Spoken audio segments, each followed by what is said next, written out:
Hello and welcome to my YouTube channel. This is Jessica Squirrel and I'm going to walk you through how I made this coffee dragon shaker card. To start, I stamped the cute dragon drinking coffee from the My Favorite Things Magical Friends stamp set. This image was stamped on Nina Classic Crest Solar White paper with alcohol-friendly ink. To color it, I used Copic markers in E59, E89, and E49 for the main part of the body. I start by coloring the entire part of the main body with the lightest color. This will help it blend better later.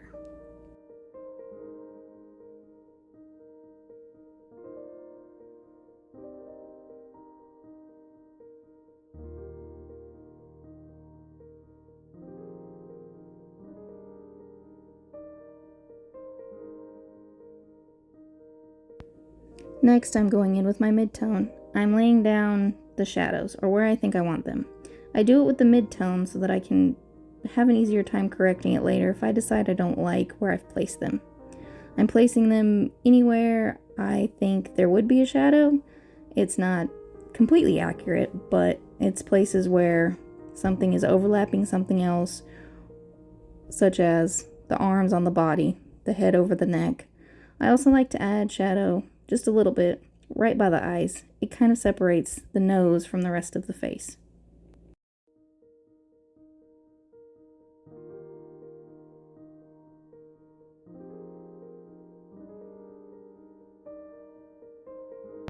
My next colors are E35, E25, and E57. I go over these areas the same way I do as the main part of the body, which is laying a base coat of the lightest color, finding my shadows with the mid-tone, deepening my shadows with the darkest color, and then blending it all together again with the lightest color.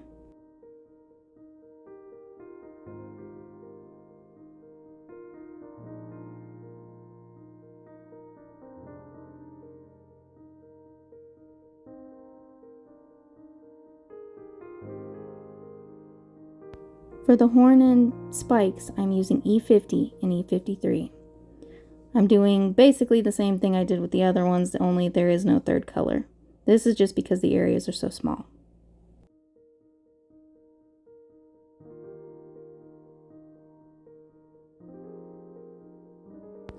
Here, I'm going to darken the eyes with my black glaze pen because they got lost with the dark brown that I colored the body.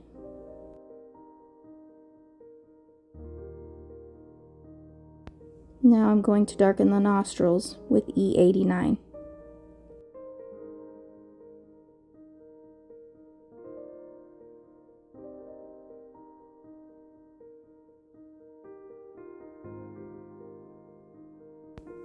And now I'm going to add freckles or spots on the dragon with E49.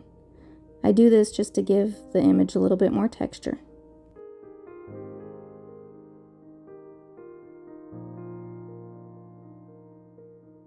For the coffee cup, I'm going to use B000, B00, and B01. I do this similarly to how I do the dragon, except for I do not go back over with the lightest color. I also leave the shading on either side of the cup to make it look more round. Now I'm going to make shrink plastic shaker bits for my shaker card. For this, I use shrink plastic, and for this one I used the Honeybee Stencil coffee beans and the Faber-Castell fine liner. I just trace around the edges, leaving a little bit of space in between each one so that I'll have room to cut them out with an outline.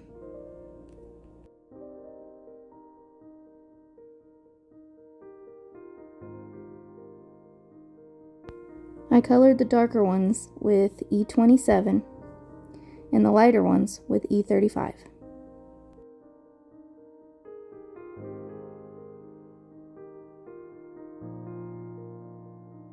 Here you don't have to be super precise. I did leave some white spots here and there in these, but that's just because if you color too close to the edges, it will bleed outside of the lines, leaving a messy look.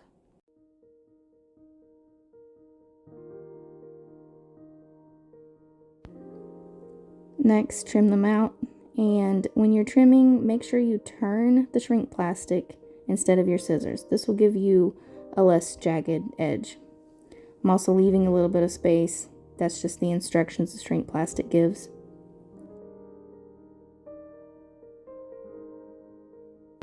The next step is to heat the shrink plastic to make the shaker bits. Here I'm using my heat gun, but you could just use the oven if you wanted, and I'm using my reverse tweezers to kind of hold it still. To protect my work surface, I have a pot holder and a heat-resistant silicone mat underneath.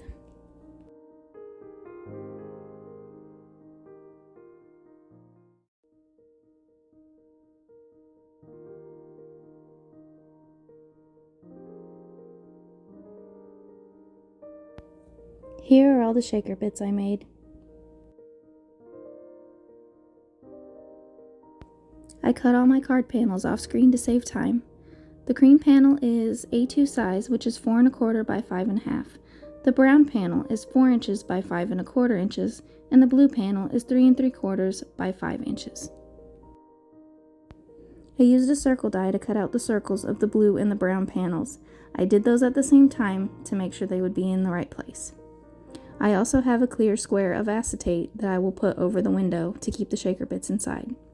Here I am putting some score tape in both sizes, 1/8 of an inch and 1/4 of an inch around the panel.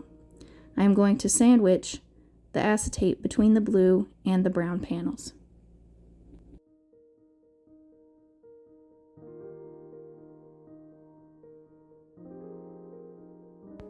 I am applying both score tape and liquid adhesive here, and the reason for that is the score tape is super sticky and harder to place. When you add liquid adhesive, it gives you a little bit of wiggle room.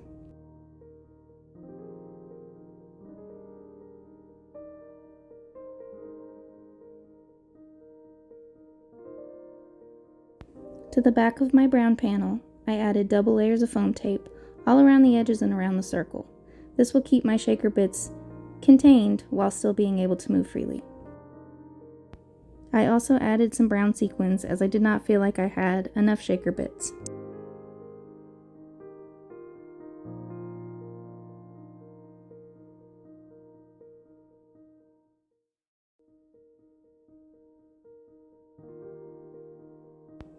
I used my anti-static powder bag to go around the edges of the adhesive and the acetate to keep the shaker bits and sequins from sticking.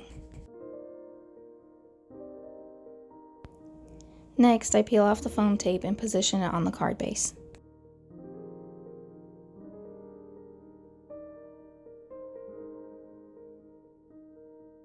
It was here I realized I didn't like how much white space there was around the dragon, especially at the back. So I pulled out my B000 marker and color around the white space that is overlapping the blue. And then I pull out my E50 marker and go over the white space that is overlapping the cream color.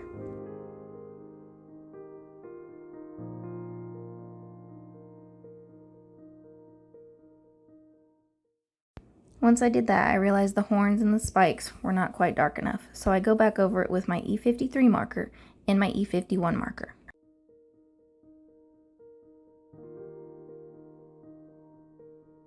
Now, using my liquid glue, I attach the dragon to the card base.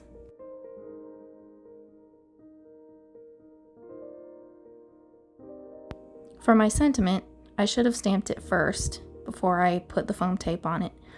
But to fix this, I took my stamp positioner and I flipped the lid over to use it for rubber stamps. This gave it more space between the base and the lid so that I could stamp it. To stamp it, I used Hero Art's Cup of Joe ink.